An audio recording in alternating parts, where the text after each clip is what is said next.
A former WWE star has officially left Impact Wrestling. Joining him is a current New Japan Pro Wrestling main eventer, plus a Monsters Ball match has been announced for the upcoming Slammiversary event, and we have the latest Impact Wrestling ratings. All this and more in today's Impact Wrestling news.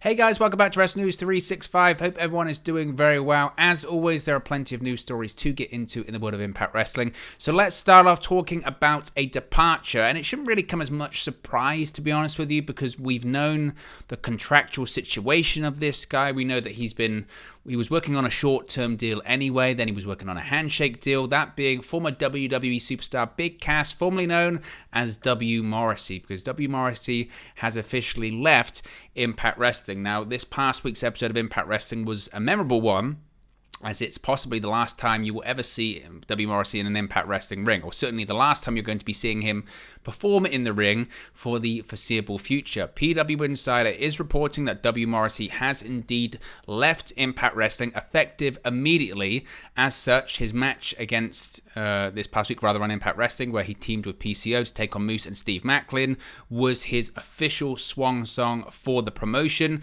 Now, PW Insider has not given a potential destination for W. Morrissey. They did note that, quote, one could easily connect the dots as to where his next destination is likely to be. Of course, W. Morrissey recently appeared on an episode of AEW Dynamite. He was representing MJF in a losing effort against Wardlow, suggesting a potential relationship with that promotion. However, after his match against Wardlow, it was reported that WWE officials had been highly impressed with Morrissey's performance, indicating they could be interested in bringing the big man back to the company. Of course, W. Morrissey worked for WWE from 2011 to 2018 as Colin Cassidy, formerly known also later on as Big Cass, as part of the tag team with former WWE superstar Enzo Amore.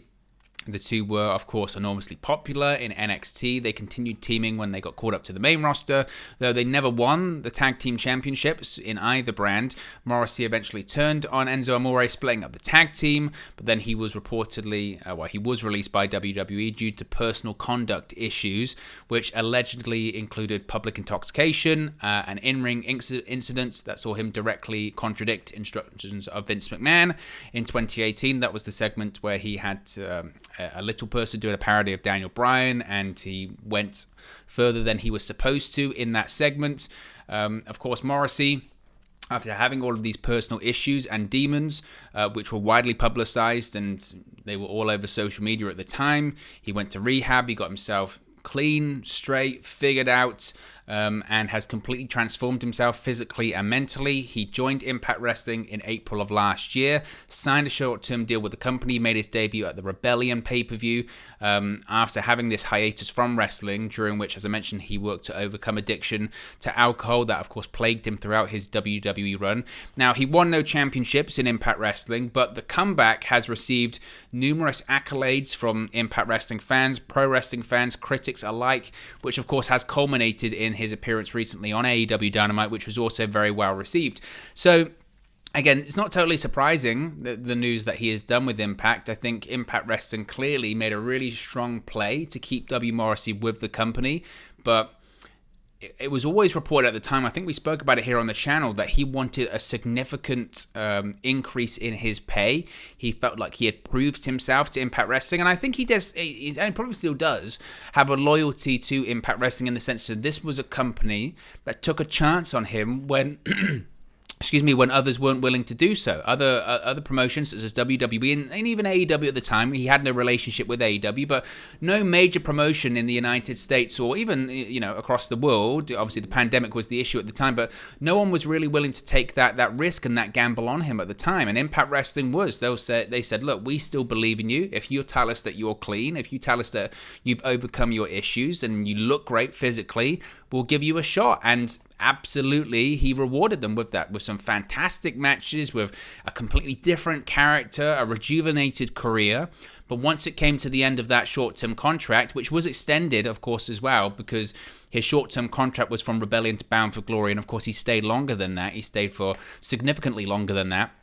But it was reported at the time that if he were to stay in Impact, he wanted to be one of, if not the highest paid person in the company. He wanted to be main event. He wanted to be world champion. Now, he was competing in main events, but you have to remember this is a guy going from, say, WWE main roster money to Impact money, which actually might not be massively different. You hear reports recently. I remember I saw an interview that Karrion Kross and Scarlett did with Nick Hausman of Wrestling Inc., and they said actually they're earning the same money they were earning on the main roster on the independents. So they absolutely can earn, shall we say, WWE money in Impact Wrestling, but he wanted a significant pay bump. And Impact Wrestling, whilst they are very well financially backed, and Anthem's a very affluent and wealthy company, they still have budgets. Everyone has their budgets, and that was the case with W. Morrissey in Impact Wrestling. And I think he knows and is more than aware of the interest there is in him right now. Certainly from AEW, I wouldn't be shocked if he shows up in AEW. Frankly, I wouldn't be shocked if he shows up in WWE. And he could also go to New Japan Pro Wrestling as well. Now that the world is opening back up, certainly the travel to Japan has opened up significantly. Who's to say he doesn't go over there? He could be a massive star over in Japan. He could go over there and be, the New Japan Pro Wrestling's always been a territory of, they like size. They really like size. Of course, they like all different types of wrestling, but the big foreign heel, the 7-foot guy, the crowd would just be in awe of it over there. So I wouldn't be shocked if that's a situation with him as well. But if that was the case, I would have expected him, honestly, to stay with Impact Wrestling because of the working relationship that New Japan and Impact Wrestling have. So I think most likely, his destination is going to be WWE or AEW. I think people expect it maybe to be AEW, but honestly, I wouldn't rule it out. I really wouldn't. I think myself, W. Morrissey's endgame, when he joined Impact Wrestling in the first place, once he turned his life around, was to get back to where he was. WWE, I've said this so many times, really, really highly rated this guy. That's why when Daniel Bryan was medically cleared and he came out of retirement in 2018, his first feud after WrestleMania was against W. Morrissey. The reason why is they saw this guy, despite the personal issues he had at the time, they said, this guy can make money for us. This guy can do big things for us. And we're going to put him in there with Daniel Bryan, who's beloved, especially now that he's come back from this injury, and we're going to see what he can do. And ultimately it didn't work out, and the only person that stopped that from working out was W. Morrissey. So I think the full redemption arc, frankly, is him going back to WWE. So we'll have to wait and see what happens with that one. It's not the only departure, though. Jay White's New Japan Pro Wrestling's Jay White is officially done with Impact Wrestling as well. Of course, Impact have had a heavy influx, shall we say, of New Japan Pro Wrestling talent appearing on their television product as of late. That's because of that working relationship that they have. But one of those names seems to have wrapped up with the promotion for now. According to PW Insider, Jay White is indeed finished with the company. The Bullet Club leader has been quite a consistent presence on Impact Wrestling for weeks as the group feuded with Honor No More. But due to the amount of dates that White will be working in Japan, the Switchblade schedule is limited. It's being reported that White won't continue to be used on television, and PW Insider does not foresee that changing anytime soon. White also recently married, which tends to cause a life to change as well. The Bullet Club, of course, have been walking a tightrope between being heels and faces on Impact Wrestling as of late, but there's also been a bevy of stars with Impact Wrestling and Bullet Club ties that have been appearing on the program. In addition to White's Impact Wrestling regulars, like the Good Brothers, how long they'll be regulars for, we'll have to wait and see. Former Bullet Club members, the GOD, have appeared as well. Big Man Hikuleo has worked matches. Phantasma has done X Division work, and Impact Wrestling star Chris Bay was inducted to the Biz Cliz a few months back as a new member.